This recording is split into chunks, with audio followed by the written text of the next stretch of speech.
Soft plastic lures are probably the best way to catch a bass in the springtime if you fish from the bass boat, the kayak, or the bank, which is, that's all of us. They come in all shapes and sizes and can be fished in shallow water or deep water, fast or slow, dirty water or super clear, and are really good in the Bass Pro Shops fish tank. He's got a hook on it. He's got a monster. But since it's not legal to fish in the Bass Pro Shops tank, not my rules, I want to take a few minutes to teach you guys my proven method for selecting the right soft plastic for any stage in the springtime, no matter where you live. My name's Tyler, and let's talk about it. Another giant, another giant. Look at that, y'all. I can't believe what I just caught. Yes! What's going on, y'all? Today's video is brought to you by AFTCO Clothing. Y'all have known I've worn AFTCO for what, 7 years now? 8 years, I think it is. And they make the best fishing clothing out there. They've got sun shirts. Matter of fact, they've got ones that I even put my merch brand name on. They got the Yuri, the Samurai, some of the best and most comfortable base layers and jackets and rain gear. They've got the entire gambit of fishing clothing. So if you don't got a good fishing shirt, good fishing shorts or pants, I will have all my favorite stuff linked below in the video description. Those are affiliate links. So the only way to prove to AFTCO that I'm actually doing my job is if y'all would shop using those links. Going forward, I'm gonna have all my AFTCO links down in the video description for every video of what I was wearing, all the way down to my underwear or my shoes. Because yes, AFTCO does make underwear and shoes. So big thanks to AFTCO for sponsoring this channel for so many years. Now let's hop into which soft plastics are best for the springtime. Now, as you can see here, I've got every single type of soft plastic that I use for the entirety of the spring cycle. So I'm talking about early spring, the full-blown pre-spawn, the pre-spawn to spawn, and of course, the spawn going into post-spawn. These are not the ones that I use all the time in the summer, in the fall, and the winter. I'm just talking about spring. Now, this list would not be complete if I didn't start with, yes, the jig head minnow. I know this bait comes with a lot of controversy because of the usage of forward-facing sonar with this thing, but if you're not throwing it in the early pre-spawn, or maybe the late winter to pre-spawn transition, and you're in a bass boat and you have live scope especially, there is no better lure for it. I like the Mach schooler on a lighter jig head or the Strike King Z2, either the baby Z2 or the 4-inch on an 1/8 ounce or 16th ounce head as well, and it's just the best way to catch them. But I don't want to talk about that. I want to talk about stuff that applies really to everybody, starting with my favorite soft plastic and rigging type to fish in that late winter to early springtime transition, and that is the drop shot. My two favorite worms being the Strike King filler worm, and my new favorite that I threw a lot this early spring, and that was the 4-inch super finesse worm. Now, I'm sure you've seen on the screen right here some hook sets and some B-roll. We're gonna have that for every single soft plastic I talk about, because here on this channel, we don't just talk about lures, we show you they actually work in real life fishing scenarios. So if you're fishing in really clear water, and the water is really shallow, I'm talking like less than 6 foot in the pond or the lake you fish, I would go with the super finesse worm on either an 1/8 to a 16th ounce drop shot weight, and I've got my favorite VMC hook linked down below. It is the VMC Redline Finesse Nico size 1. It is perfect for Texas rigging this exact bait right here. And if you just search Tyler's Real Fishing Drop Shot on YouTube, you'll find tons of videos talking about how to rig the exact setup here. But if I'm going for deeper fish, I mean more than 10 foot of water, the water is a little bit stained, I will go with the Strike King filler worm. And this one is not made of the exact same material. It's just a standard, you know, salt infused soft plastic, whereas this one here is a Elastec, you know, very bungee, I guess you could say, type of worm. Boing, boing, boing. Feels like a sticky hand. I'm gonna hit Taylor. Yeah. And of course, this material here being very floaty, and this material here being very sinky. But both of these worms have their time and place, and I use both of them in, like I said, that late winter to early springtime. As soon as the trees start blooming, drop shot's pretty much done for me, really probably a few weeks before that. And I'm mainly fishing a drop shot if I'm in a pond, casting it way out there in the middle and just dragging up that break line, up that transition from deeper water to shallower water, especially if you have rock piles. That's the best place to throw a worm in this configuration. And especially on like post cold front bluebird skies, super calm sunny days, that's when I'm picking up the drop shot in the early springtime. And although you may feel like springtime is on its way, I talked about in my pre-spawn masterclass video, it still may be wintertime conditions for a lot of the fish that live down there deep on the bottom. They may have no idea it's starting to get warm up top, and so a drop shot is still a good lure for that. Now, what I do next is once those fish start to move shallow, maybe just in the afternoons in that pre-spawn time period,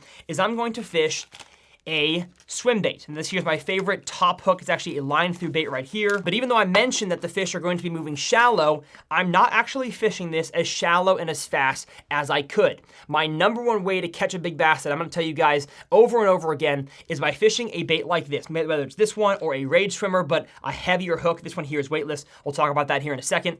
But fishing this thing in those same transition areas that you were throwing a drop shot on, but oftentimes fish, especially big ones, just want to eat a big meal. And so if you can throw a big swim bait like this, 5 to 6 inch plus, and you are just crawling it along the bottom. Now, can this technique work in the wintertime? It can. Can it work in the post-spawn in summer? Absolutely. I've just found, again, if we're working our way and talking about soft plastics from the early pre-spawn all the way to the post-spawn, I would be remiss if I didn't mention this exact bite right here. You're seeing catches on the screen right now of me just slowly dragging a swim bait, and the bite can be absolutely violent. So those fish are not spawning yet, but those fish are also not full-blown wintertime. They are adventuring, they're exploring their way up shallow, and by creeping a small swim bait like this, my favorite being just a pearl white color, you can catch some of the biggest bass of your year. Matter of fact, that's probably when most people's personal bests come, is when they're fishing a big bait like this in an area maybe leading into a spawning location, but not quite there yet. Oh, and rock. If you have rock or hard bottom, super crucial to fishing a bait like this.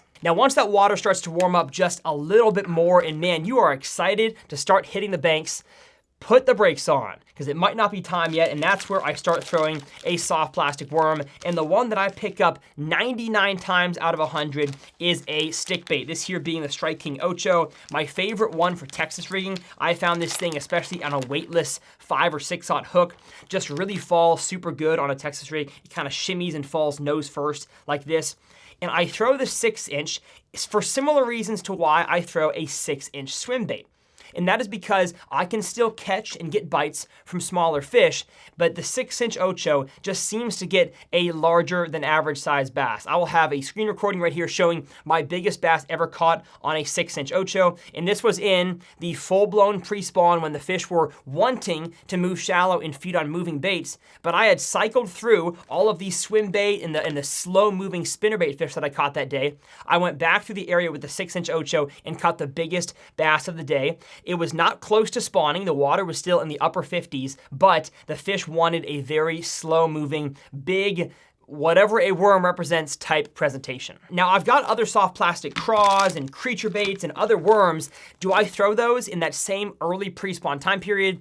I just don't. It's the same reason why if I'm fishing in a river situation and it's that early pre-spawn, I'm fishing this or I'm fishing a jig, because the fish I have found want a larger style presentation, and they usually want it closer to the bottom, and that's where the 6-inch helps me there. I'm sure many of y'all have success with a 5-inch, or maybe you're crazy and you're throwing a curly tail worm this time of the year. I've just found personally, anecdotally, that this exact worm right here is the only one I need to flip, pitch, and cast in that early time period. And like I mentioned, weightless really is the best way to go for this, because it probably weighs, I mean, a good like 1/3 of an ounce just by itself. I mean, this thing has a lot of salt in it. And so if you're fishing this thing in less than 10 feet of water, there's no need to add a weight. If you're going deeper than that, maybe throw like a 1/16 or an 1/8 ounce bullet weight on the front. But now is the time to talk about when the weather starts to really get warm and you're walking the banks and you're like, ooh, there's a fish cruising that way. And as I look out in the middle, I see a big bass, a 5, 6, 7 pounder that's just kind of sitting out there in the middle. How do I catch those fish? They're not quite on beds yet, and if they are just making a bed. What's the best way to catch those fish? And I've got two for you. A stick bait, but a much smaller size, and a much, much lighter weighted swim bait. One of the most reoccurring questions I've gotten on YouTube and on social media over the years is, Tyler, I see fish that are cruising in my body of water, but I can't get them to eat.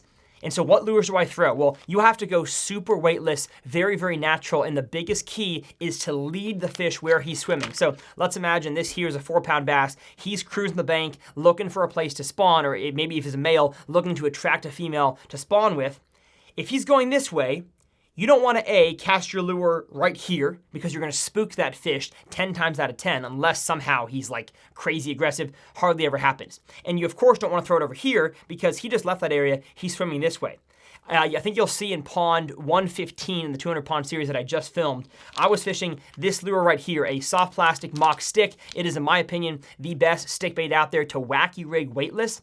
And what I was doing is, you'll see in that episode, I was casting it out way in front of those fish to where they were swimming, almost letting the fish discover the lure on its own, not trying to force feed the lure into that fish. And if I just watched my line and gave it a nice little hop in front of that fish's face, again, way out in front, I think it was like 6 times in a row I got a fish to eat. And so that's what you have to do when those fish are just cruising around, waiting to spawn. And when you actually see the fish, throwing a wacky rig is the perfect presentation for that. But if you're just fishing a big wide open flat, or you're on the bank and you've got a big point sticking off to your left, just fan casting a big weightless or just barely weighted, this here is a 16th ounce weighted VMC swimbait hook, throwing one of these two right here. Again, I'll have all my tackle linked in the video description with the exact hooks I recommend for this Strike King Rage swimmer. But just fan casting these swimbaits right here over good shallow water areas that a fish might be cruising, trying to eat its last meal before it moves up to make its bed. That is the best way to catch fish during this time of the year.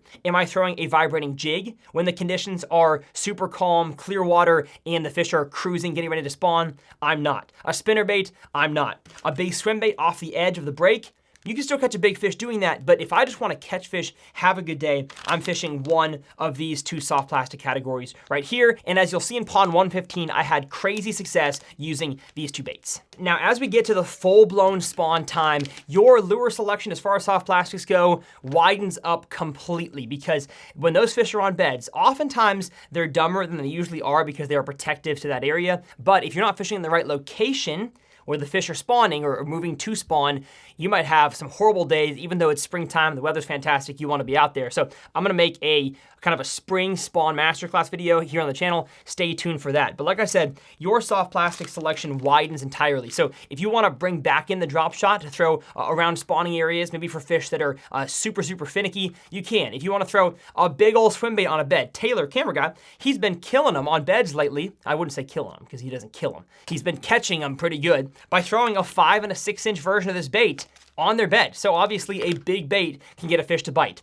But the two soft plastics that I use most during this time of the year are creature baits. Now, there are different styles of creature baits in terms of like the number of appendages and how much vibration and commotion they cause down there. But the first one is the Strike King Rage Bug. I only have the mid-size right now, even though that's not the one that I throw most of the time. I throw the full size, and then the Strike King Space Monkey. Now, you'll notice all this stuff here is either Strike King or Mach, which is a subsidiary of Strike King. I'm just more so talking about like the categories of baits. So if you're big bite baits, or you like Guggen baits or 6th Sense, whatever, just use my explanations of these baits here more as categorical and not necessarily making you buy these things. Of course, I would appreciate it if you would, but you don't have to. But the number one thing I'll say about this time of year is I want some kind of commotion when I'm fishing.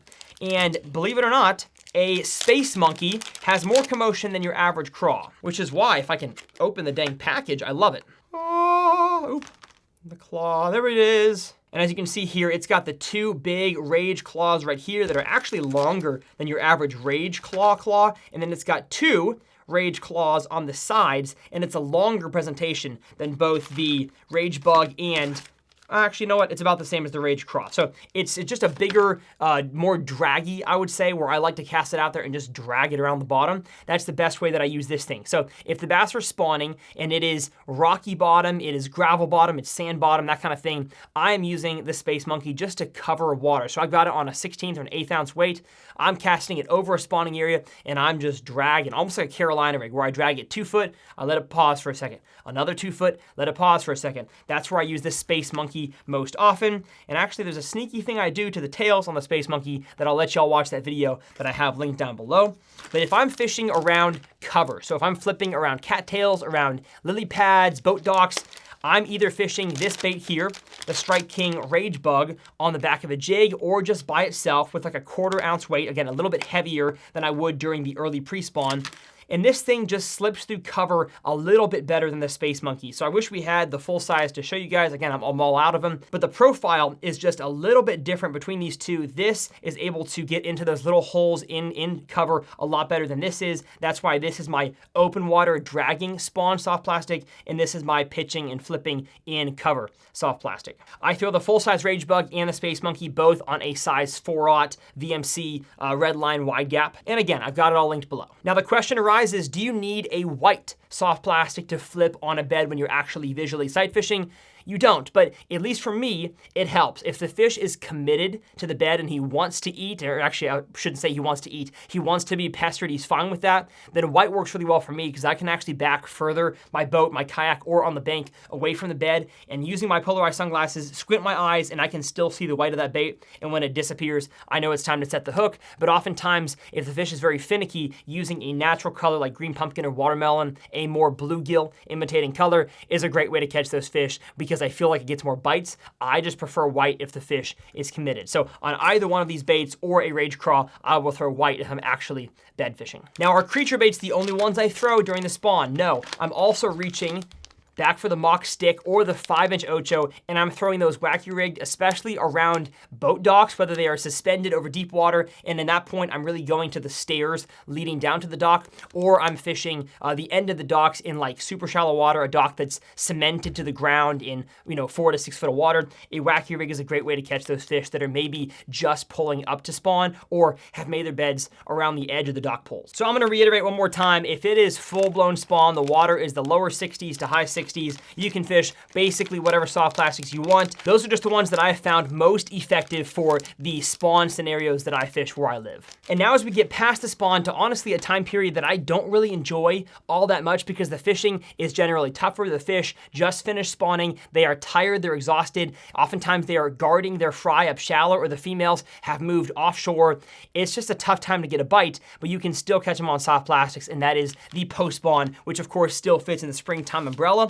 The two main baits I'm throwing for that are a big craw, oftentimes not just by itself, but if I am, it's the rattling rage craw. And if I'm not throwing a craw, it's going to be one bait and one bait only, and that is a weightless soft plastic jerkbait. My favorite, at least for this time of the year, and color, being the 4-inch Strike King caffeine shad in watermelon red. I don't think there's a better bluegill imitator, especially for those post-spawn bass that move off of where they spawn and move to just where the bluegill spawn, because in most of our lakes, the beginning of the bluegill spawn is marked by the end of the bass spawn. So the bass are hungry, they're aggressive, at least if there's bluegills in the area, and they want to eat them. And so by fishing a lure like this, and sometimes, again, a wacky rig around those bluegill bed areas, you can catch a lot of fish. So the reason why I like this thing, again, is because you fish it weightless or maybe on like a 16th ounce weighted hook. It just looks like a perfect little bluegill, and I've caught fish in that post-spawn time of year on this thing. I call it the skunk buster on my channel because if the bite's tough from the post-spawn all the way to the fall, I'm pulling this thing out right here, again, in watermelon red flake, and it catches bass for me. But the one bait that I feel like most people don't use a whole lot in the post-spawn, especially in shallow water, is the rage craw. Now, can you still throw a space monkey or a rage bug? You can, but I've just found that the big loner claws on this bait right here trigger those post-spawn fish to bite when nothing else will, especially on the back of a vibrating jig, on the back of a swim jig. I've caught some of my biggest post-spawn bass either on the rage craw by itself or on the back of a jig, but my favorite thing to do recently has been to flip and pitch around shallow grass, whether it's punching it through actual matted vegetation or just fishing it around cattails and lily pads, is by fishing this thing in the rattling version. So I'm gonna hold it up here to the microphone. You can hear it has a nice sized rattle in there, and I've caught some big bass by using this thing that I think just gets a few extra bites throughout the day versus the same color, the same size on the non-rattling. But again, just like the spawn time, the post-spawn really opens up to whatever soft plastics you want to use. If you want to go back to a slightly weighted soft plastic swim bait, I would say like 1/4 ounce to 3/8 ounce, really retrieving it fast is a way you can catch them during the post-spawn. But if you have struggles during the post-spawn, especially when I put this video out, y'all like in Florida right now are moving into that post-spawn time period, it can be tough. Oftentimes go slower than you think you have to go and maybe even start fishing deeper. But if you want your skunk to be busted, just throw a caffeine shad. So that's gonna do it for our springtime soft plastics. I gotta put all these back in the bag so I can use them here in the next few weeks as springtime makes its way to Texas. You're gonna see a whole bunch of really cool videos, and I'm excited for y'all to see the content coming out soon. Now, if you enjoyed this video, that's what this channel is all about, helping you guys understand your lures better and become a better bass fisherman, whether you fish from the bass boat or the bank. My name's Tyler. As always, it's a pleasure, and we'll see y'all next time right here on TRF. I missed again. Gosh darn it.